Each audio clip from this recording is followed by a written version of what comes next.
नमस्कार, स्वागत है आपका। आप देख रहे हैं रिपब्लिक भारत का डिजिटल प्लेटफॉर्म और मैं हूं आपके साथ विवेक शुक्ला। क्या हो जब शिक्षा का मंदिर धर्मांतरण का अड्डा बन जाए? क्या हो जब बच्चों को पढ़ाई की जगह एक धर्म विशेष से जोड़ने की कवायद शुरू हो जाए? क्या हो जहां पर शिक्षा नहीं साजिशें नजर आने लगे? ये सब कुछ हुआ है। ये सब कुछ हुआ है मध्य प्रदेश के दमोह में, और जो हुआ है उसको सुनकर हर कोई हैरान है और उसको जानने के बाद ये बात अपने आप से भी पूछ रहा है कि हम जहां पर अपने बच्चों को स्कूल में शिक्षा दिलाने के लिए भेजते हैं, क्या वहां पर इस तरह की चीजें हो सकती हैं? दरअसल दमोह में गंगा जमुना स्कूल, जो कि कुछ दिन पहले चर्चाओं में आया था, यहाँ पर एक पोस्टर लगा हुआ था। उस पोस्टर में बच्चियां हिजाब पहने हुई नजर आई थी।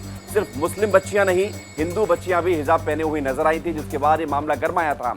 मामले की जांच शुरू हुई थी। मुख्यमंत्री शिवराज सिंह चौहान ने इस स्कूल की मान्यता रद्द कर दी और उसके बाद जिला कलेक्टर और बाल आयोग की टीम ने जांच शुरू की। जांच में बहुत सारे तथ्य निकलकर सामने आए। उन तथ्यों को हम आपको बताएंगे तो आपके पैरों तले जमीन खिसक जाएगी और आप ये सोचने को मजबूर हो जाएंगे कि आखिर ये शिक्षा का जो मंदिर है, जिसे स्कूल कहा जाता है, वहां पर इस तरह की गतिविधियां, इस तरह की साजिशें क्यों पनप रही थी? क्यों वहां पर इस तरह की चीजें हो रही थी, जिसको लेकर अब सवाल खड़े हो रहे हैं? दरअसल ये गंगा जमुना स्कूल, जिसको लेकर तमाम बातें निकलकर सामने आई है कि यहाँ पर बच्चियों को हिजाब पहनाया जा रहा था। सिर्फ हिजाब तक ये मामला सीमित नहीं है, सिर्फ एक धर्म विशेष से जोड़ने तक ये मामला सीमित नहीं है, ये धर्मांतरण का अड्डा बन चुका था। जी हाँ, जहाँ पर शिक्षा होनी चाहिए, जहाँ पर शिक्षा का आदान प्रदान होता है, वो होना चाहिए, लेकिन वहाँ हो क्या रहा था? वहाँ धर्मांतरण हो रहा था, और धर्मांतरण किसी छोटे बच्चे का नहीं, धर्मांतरण उन शिक्षकों का जिनके ऊपर ये जिम्मेदारी थी कि वो बच्चों को पढ़ाएं। इस स्कूल की प्रिंसिपल से लेकर बाकी 2 टीचर, कुल 3 टीचर हैं जिनका धर्म परिवर्तन कराया गया या जिन्होंने धर्म परिवर्तन किया है।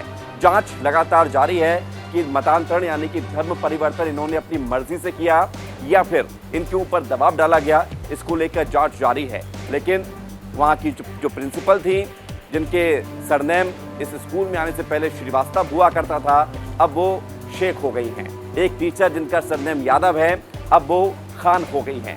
एक टीचर जो कि जैन थी, अब वो मुस्लिम सरनेम के नाम से उनकी पहचान बन गई है। तो स्कूल में पढ़ाने वाली टीचर्स, प्रिंसिपल धर्म परिवर्तन कर चुकी हैं।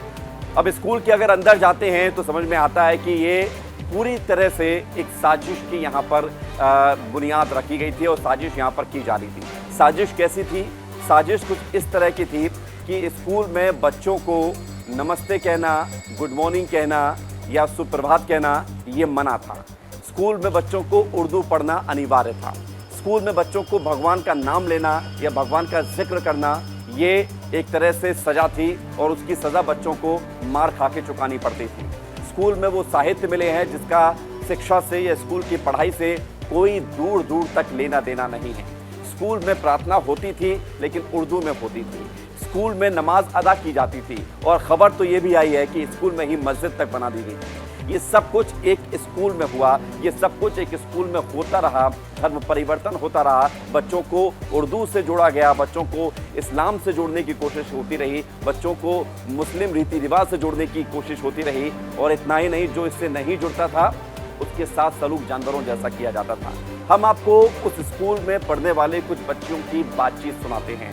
रिपब्लिक भारत की टीम वहां पर पहुंची और हम आपको वो बताते हैं कि किस तरह से वहां पर बच्चियों के साथ या वहां पर पढ़ने वाले बच्चों के साथ सलूक किया जा रहा था। सुनिए। घर चले जाओ, कल आ जाना।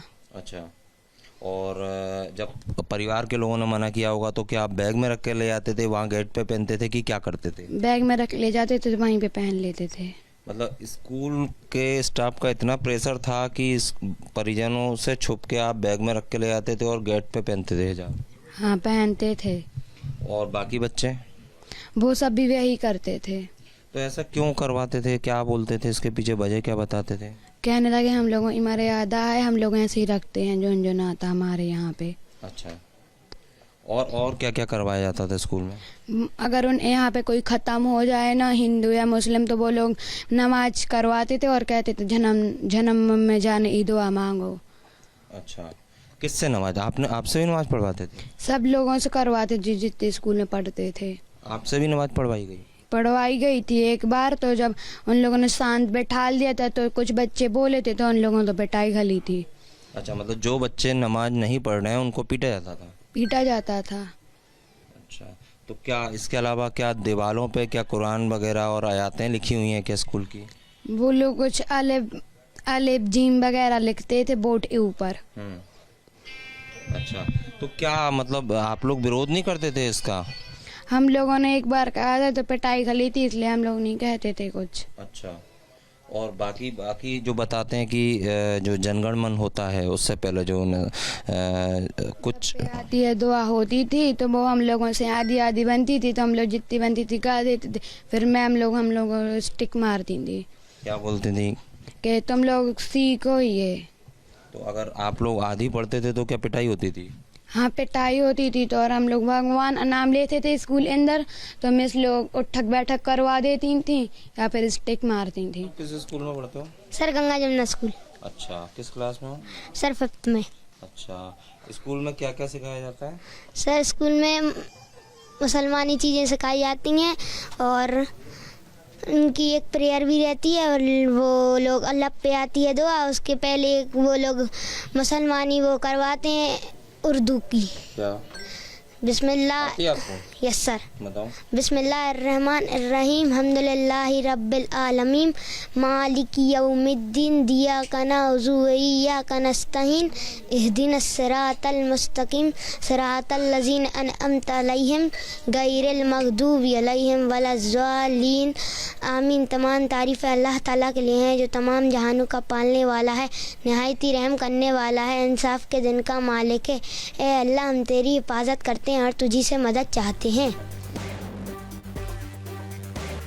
राज्य स्तरीय बाल आयोग की टीम जब यहां पर जांच करने के लिए पहुंची तो वहां उस जांच टीम के सामने जब सब कुछ देखा उसने स्कूल में अंदर जाके उसके होश फाख्ता हो गए। दीवारों पर कुछ इस तरह के स्लोगन लिखे गए थे जो कि आमतौर पर उसे सहज नहीं माने जा सकते। इसके अलावा स्कूल में जो परिदृश्य था, स्कूल में तमाम टीचर्स के लॉकर से जो साहित्य मिले हैं, बच्चों को जिस तरह से शिक्षा दी जा रही थी वो एक अलग किस्म की थी और उसे कोई सहज स्वीकार नहीं कर सकता।